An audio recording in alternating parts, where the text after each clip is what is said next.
CFBS fam? So we're back talking about world-class fitness in 100 words. What are those 100 words? Eat meat and vegetables, nuts and seeds, some fruit, little starch, and no sugar. Keep intake to levels that will support exercise but not body fat.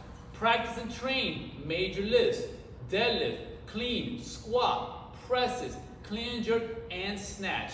Similarly, master the basics of gymnastics, pull-ups, dips, rope climbs, push-ups, sit-ups, presses to handstands, pirouettes, flips, splits, and holds, bike, run, swim, row, etc.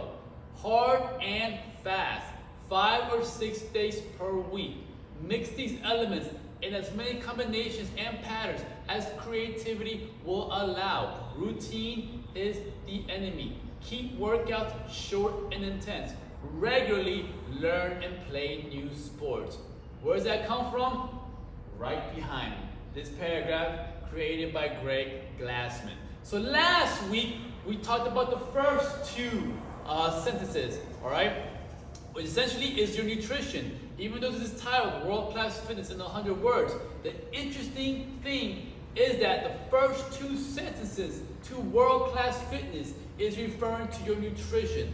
That goes to show how important nutrition is. That is your foundation. The first sentence is talking about your quality. The second sentence, in regards to keep intake, that is talking about the quantity.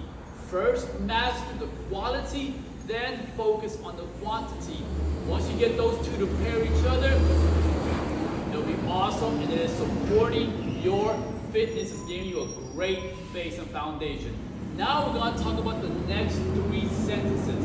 Those three sentences are referring to the domains that we do here in CrossFit. Practice and train major lifts. Master the basics of gymnastics. Bike, run, swim, row, etc. Alright? The major lifts is referring to your weightlifting. Gymnastics, referring to move your own body weight, gymnastics, right? And then the bike, run, swim, row, etc. is referring to your conditioning. Now, real quick, before I dive into these, it's pretty awesome when you see these world-class fitness in 100 words. Essentially, what Greg Glassman did is he's putting everything that we have talked about in the previous weeks all in this paragraph. Previously, we talked about what supports the definition of fitness. And if you recall, the definition of fitness is work capacity across broad time and modal domains. And there's 4 fitness models that supports that, right? Your 10 general physical skills, the Hopper model, the 3 metabolic pathways, and the sickness, wellness, fitness continuum. When you're reading this world-class fitness in 100 words, practice and train major lifts. Practice refers to the first 4 of your general physical skills. Your endurance, your stamina, your strength, your flexibility. The way you adapt these 4 skills is by training. The coordination, agility, balance, accuracy, the way you adapt those 4 skills is through practice. All right? What is the difference between those two? Training, think about what you do in that 1 hour of class. When you're doing your workout, you're training, right? You're working under fatigue. You're seeing your tissues lengthen. You're seeing your tissues get stronger, right? When you're doing something, like when you're lifting a heavier barbell. Now, practice, the way you get practice, the way you adapt your practice is doing it without fatigue. You are focused on what's going on. You are thinking about what's going on. All right? Again, it is a neurological adaptation, a brain central nervous system adaptation. This requires practice, practice, and practice. Think about when you were, think about a little baby, right? When they are learning how to walk, that is literally their brain, their CNS, trying to figure out how do I move these legs and how do I balance myself. That's what we're talking about, these 4, the coordination, your agility, your balance, your accuracy. Now, taking it back to the 100 world-class in 100 words, practice and train. Now, we train these major lifts, right? Your deadlifts, your cleans, your squats, your presses, your jerks, your clean and jerks, your snatches. We train them, right, in the workout. But that's where a lot of people stop. And they keep trying to just add more load and keep trying to train under fatigue. Remember, these movements all also have your neurological adaptations, your neurological skills. They need to be practiced. This is why us coaches tell you, hey, work with just a barbell, work with just a stick, work with these stuff that way you're practicing and really getting that adaptation that you need. We may be lifting our hips a little too high, all right? We may not be lifting our hips completely all the way or squeezing our butt in the air. We may be rounding our knees. If we practice with no load, we are teaching our body how to move with load for the future. And it's referring to all your major lifts, right? Now, another cool thing about it, right? Now we're talking about CrossFit, constantly very functional movements performed at high intensity. Functional movements. All of these are functional movements, right? They are safe, they are essential, right? They are core to extremity, they are universal motor recruitment patterns. They are all these things that we have to identify when it comes to your functional movements. All of these movements have it. Your deadlifts, your cleans, your presses. This is why we want to do functional movements, right? Because you are adapting the way we are meant to adapt as humans. Now we move on to your gymnastics. The key thing about the gymnastics is the words that he uses. Master the basics of gymnastics. Master the basics. We all want to do the sexy stuff, and I get it. We want to get on the rings, we want to flip up, we want to get in the bars, and we want to do our bar muscles. We want to do our butterfly pull-ups, our kipping pull-ups, our handstand push-ups with a kip. I get it. But what Greg Glassman was trying to drive home is all of those things are irrelevant if you do not master the basics of a push-up, a sit-up. A sit-up can be seen as something very easy. Well, I don't have to think about a sit-up. It requires a lot. A lot of times people are sitting up and they're rounding when they're doing their sit-ups. Keeping your chest up is something that we need to practice on. We need to master on. So mastering the basics of your gymnastics, that will allow you to be able to do all these other sexy stuff.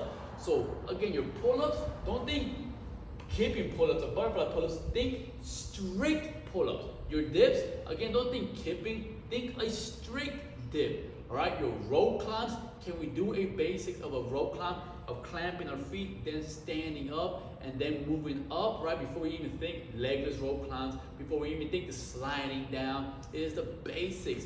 Your push-ups, making sure we're keeping those elbows nice and close to our body, keeping our abs nice and tight, making sure our hips and shoulders rise at the same time, and they go down at the same rate. These things are very important. Your presses to handstand, right? Can we do a nice strict one? Can we create a tripod position with our head and our hands positioned? Are we able to keep our abs tight, or are we flaring in mid-air? And then we look at the other movements, your pirouettes, your flips, your splits, your holds, your L-sit holds, your plank holds, right? Can we even just hold on the rig, right? These things are important, and these are your basics to your gymnastics. Master those first, and then you can go to the more complex movements. But again, remember those simple words. Master the basics. But always remember, simple does not mean easy. And in order to master those basics, and also in order to practice those major lifts, your ego needs to get removed. Don't think about what everybody else is doing. Don't even think about where you are. You may feel like you're taking a step back, but you're taking a step back to take 2 steps forward. All right? And the last domain, your bike, run, swim, row, etc. It's referring to your conditioning, right? You could be a lot of us are really good runners, but then we feel a different dose, or we feel different when we are rowing, right? That's different musculatures are being utilized when it comes to your rowing. It's still conditioning, but that's something we can get stronger at. So we have a couple of athletes, when we're rowing, they're like, oh, can I run instead? No, that means you need to row, because you're telling me you're a strong runner. Let's row instead, or let's bike, or let's ski, or let's jump, a jump rope, yeah? Obviously we don't have a pool, but it would be so awesome to be able to go get exposed to the water, right? So these conditioning, if you're a good runner, I challenge you to become a good rower, become a good biker, become a good skier. Don't just keep relying or falling back on what you're good at when it comes to your conditioning, because again, what we're doing in here inside this gym is we're training for life. One day you never know. You may not be required to run. You may be required to row a boat if you're on a cruise and you need to get on the boat and you need to get out of that cruise, it's sinking or something. You never know. These are real life scenarios. All right, so let's get exposed to all the conditioning movements and get good at all these conditioning movements, not just rely on one of those, all right? But now when it comes to these conditioning movements, again, improving the mechanics. You're running. If you are a good runner, how do you run, right? Are we heel striking or are we pulling? We want to be pulling. Are rowing? Are we just flaring there? Or are we rowing nice and controlled, nice and strong? Just skiing. Even the biking, are we rolling forward? Are we keeping our chest up, driving through our legs, using our arms as well? So we want to be able to do real well on our conditioning as well, on those conditioning movements, not just completely overlooking at the mechanics of those movements and just thinking, I'll just go fast or I'll just go hard on those. We still want to master those, all right? So those are three domains when Greg Glassman is referring to, again, your weightlifting, your gymnastics, and your conditioning. Remember, practice and train those major lifts. Practice, practice, practice, not just train.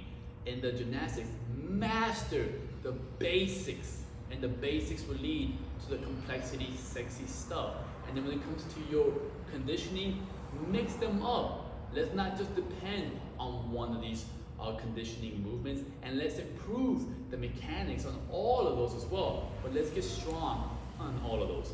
If you have any questions over any of that stuff, please let me know. I'll see you next week.